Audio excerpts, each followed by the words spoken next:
Entitled grandmother doesn't like me speaking bilingual to my quote-unquote daughter. Today I was babysitting my neighbor's daughter, who's 2 years old. It isn't the first time that I babysat her. I love this little girl. She's the cutest thing in the world.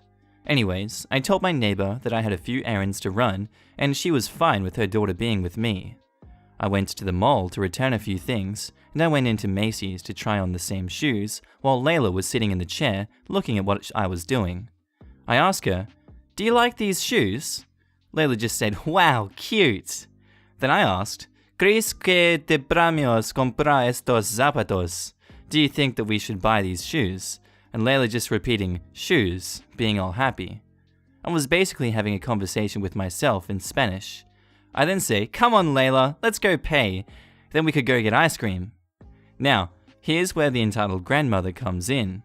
She was in the same section as us with her grandson, who was maybe 3 or 4 years old, but I wasn't paying any attention to her before this.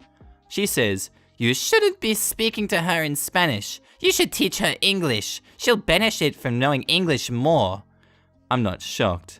This is not the first time that someone's told me not to speak Spanish. I just took a deep breath and said, "We're both Dominicans, which means our native language is Spanish, and yes, she was born here, and so she is learning to speak both languages." Grandmother didn't like me talking back to her and continues to say, "Your daughter is going to start school soon, so she'll need to learn English more than you, and you live here anyways. There's no need to speak Spanish right away." At this point, I know this lady won't listen to reason, so I just gather my things and picked up Layla, ready to leave. Grandma continues to say, "I just want the best for her." Like, what the fuck? I was ticked.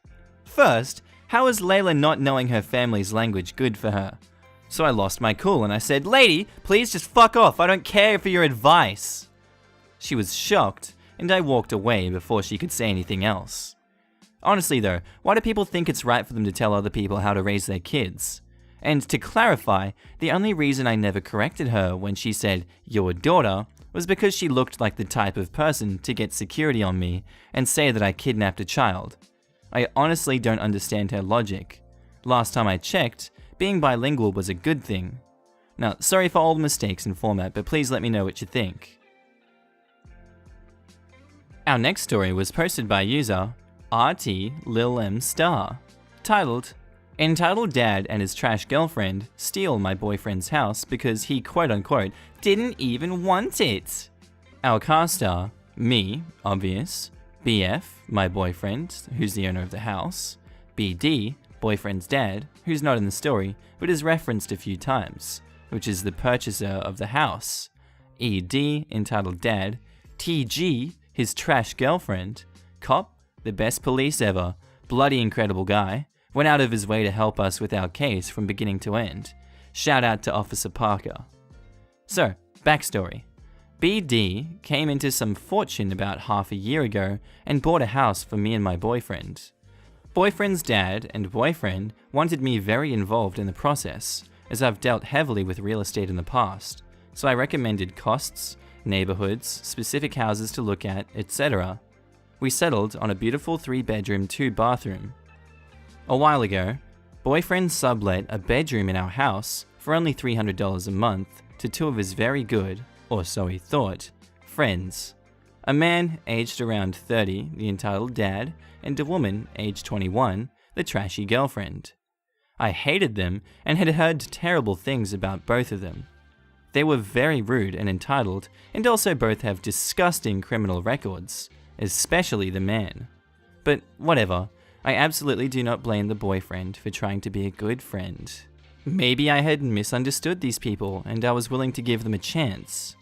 Also, important to note that entitled dad had 3 kids with a woman that is not the trashy girlfriend, but lost them due to several charges of both child abuse and domestic abuse, trespassing, etc. It took maybe a week before entitled dad and trashy girlfriend started getting very entitled. Look, they never cleaned a single thing, left huge messes everywhere, smoked pot 24/7 in the house, constantly let their cat out on accident, and blamed us for setting it free on purpose. They never paid a single dime of rent in their first 3 months here, and also did not mow the lawn or clear snow from the sidewalks, even though they agreed to in their lease. The entitled dad quit his job as an excuse to not pay rent. Trashy girlfriend never had a job because she's too pretty to work. About a month later, they started treating me and the boyfriend like crap. They let his cats outside and lost them on purpose. They threw all our crap on the floor in the garage and into his old dirty-ass farm truck, which hadn't been used for months, as the farm had just been sold, changed the locks and locked us out of the house, etc. They were served with multiple notices and eviction and left after a lot of effort and heated debate. Once we had noticed they left, boyfriend had asked me to change the locks immediately and move our stuff back in while he was at work. The next day, entitled dad and trashy girlfriend came back and set up camp, quote unquote, while we were gone, as we had not moved all of our furniture yet and we're still staying elsewhere. They had only a blow-up mattress, a couple suitcases, and some laundry in the washing machine, in an effort to make it seem like they had never actually left. They ripped the new locks out and changed them once again, and threw all of our stuff back into the garage, damaging multiple high-cost items. We talked with the cop and his partner, and they agreed that once an evicted tenant leaves, they can be charged for trespassing and breaking and entering if they return, even if they still have a key. So, we went to the house, and they were still there. We broke in through a window in the garage, and at first calmly asked the entitled dad and the trashy girlfriend to leave. This was a few months ago and was very heated, so I don't remember perfectly, but this was the gist of it.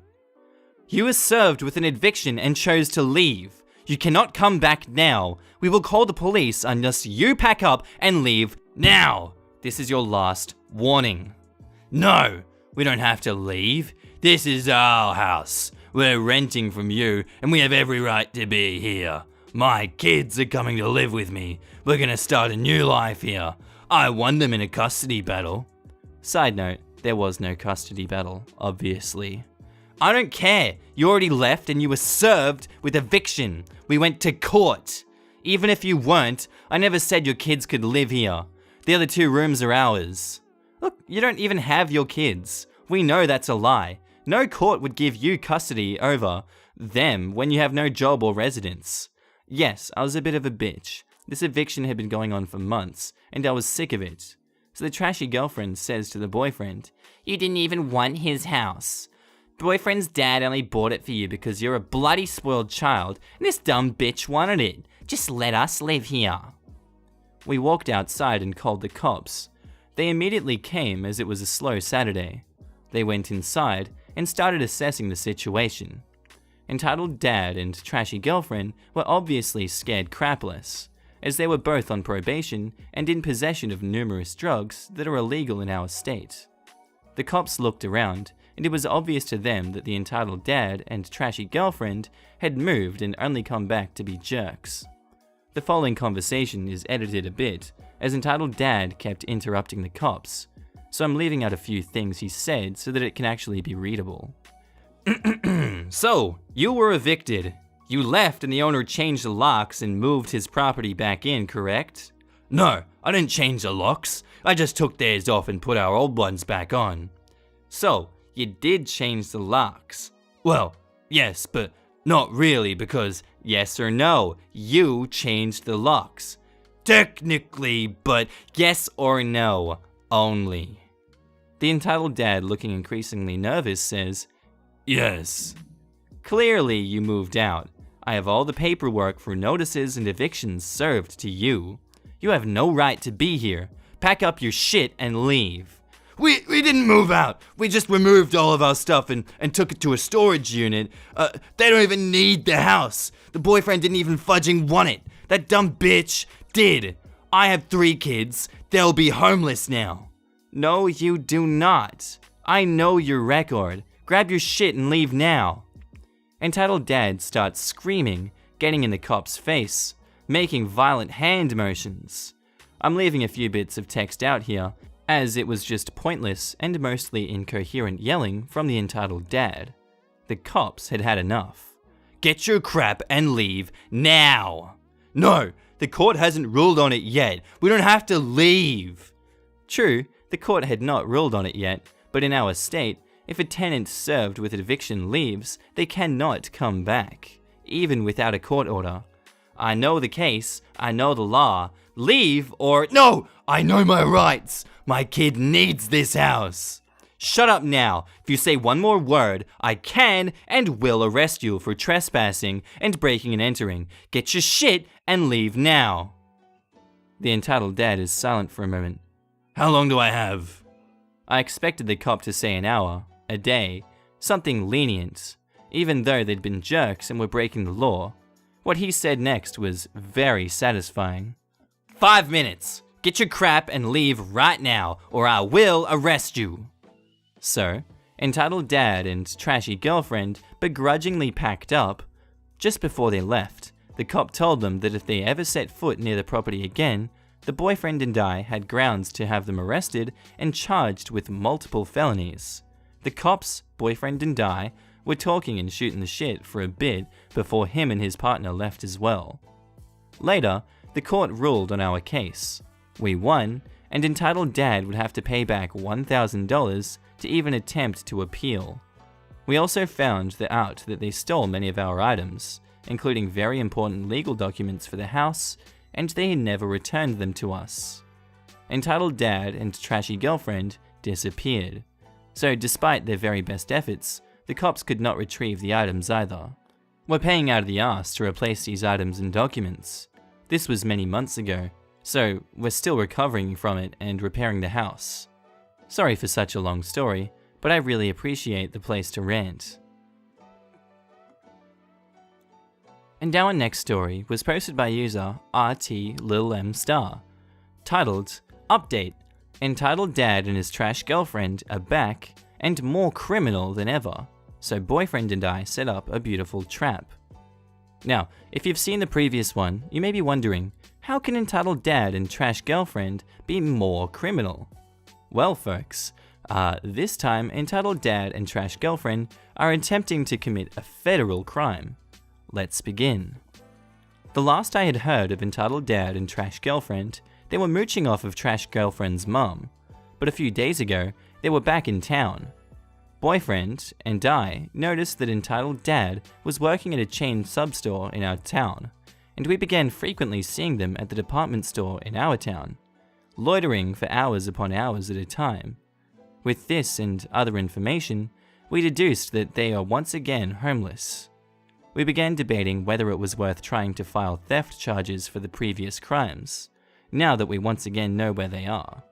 We weren't sure because it was nearly 5 to 6 months ago now, and we just didn't want to have to speak to or deal with them ever again. But before we could even make up our minds, they decided for us.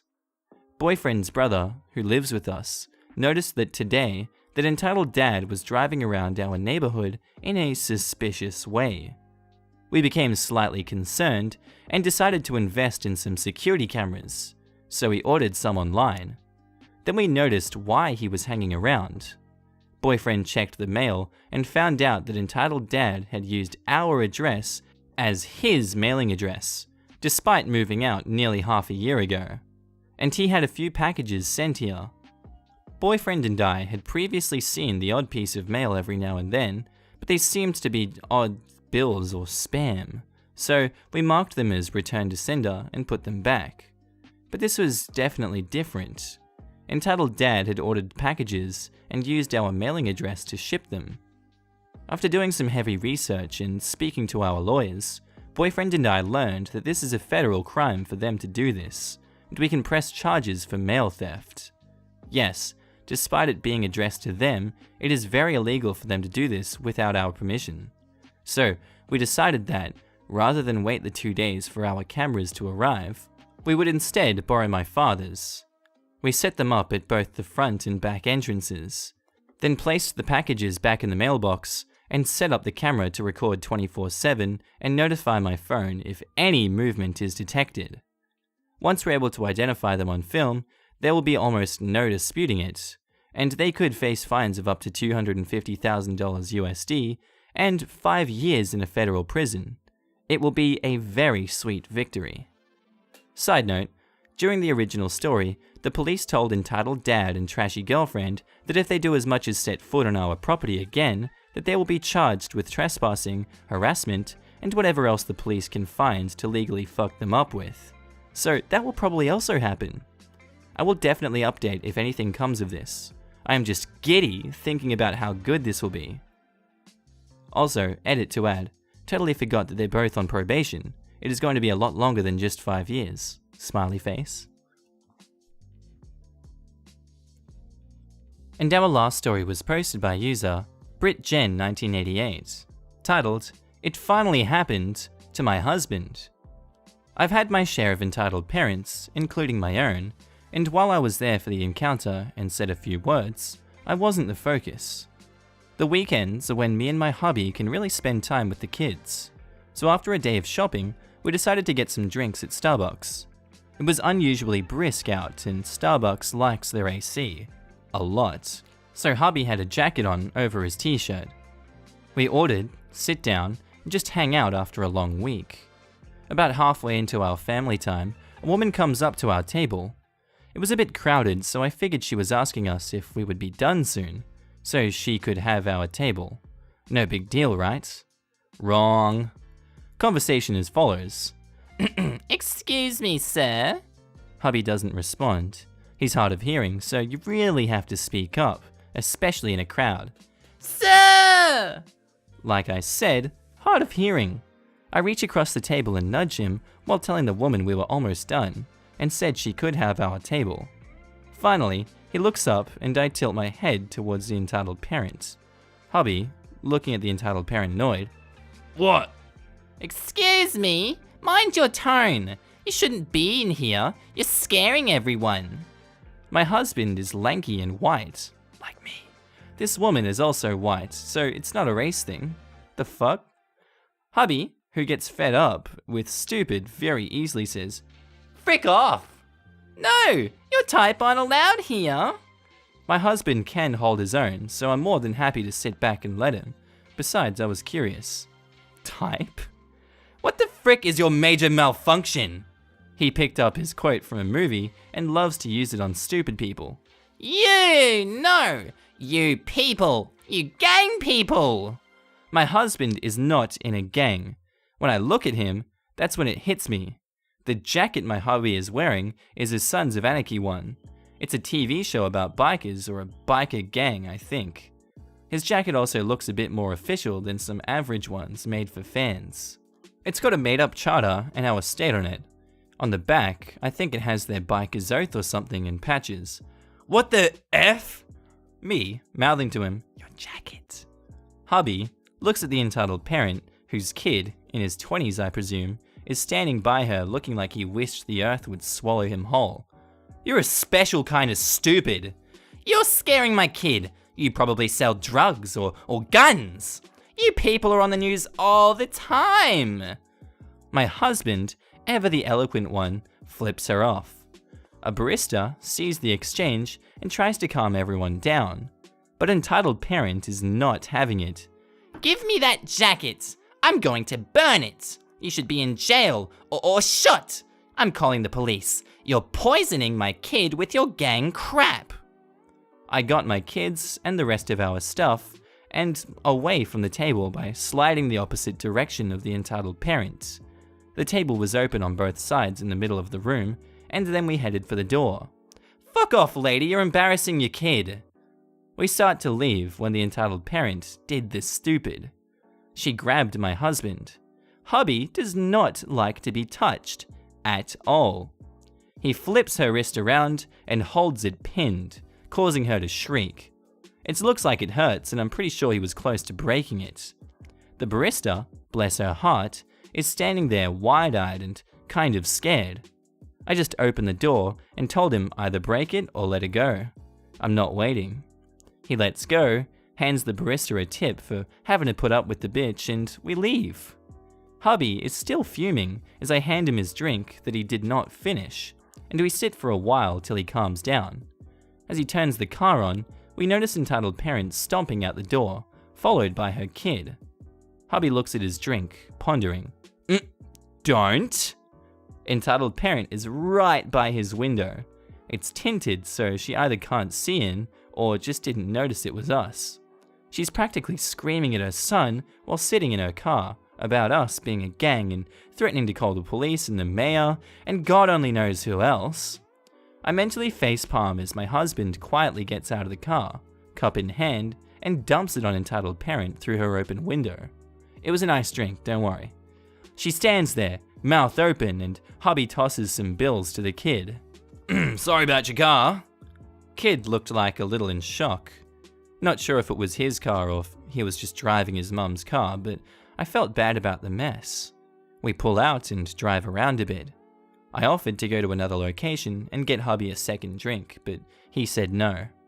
I don't know if that lady was going to call the cops, but if my husband was a biker, she's a bit of a dummy for trying to pick a fight with him. Alright guys, that's the end of the episode. If you enjoyed that video, don't forget to hit the subscribe button. Also guys, links for my Instagram, Patreon, Discord, Twitter and podcast services are in the descriptions below. If there's anything you guys would like to see, be sure to hit me up in the comments below or in any of the social media platforms. As always guys, have a great day and I'll see you in the next one. Bye!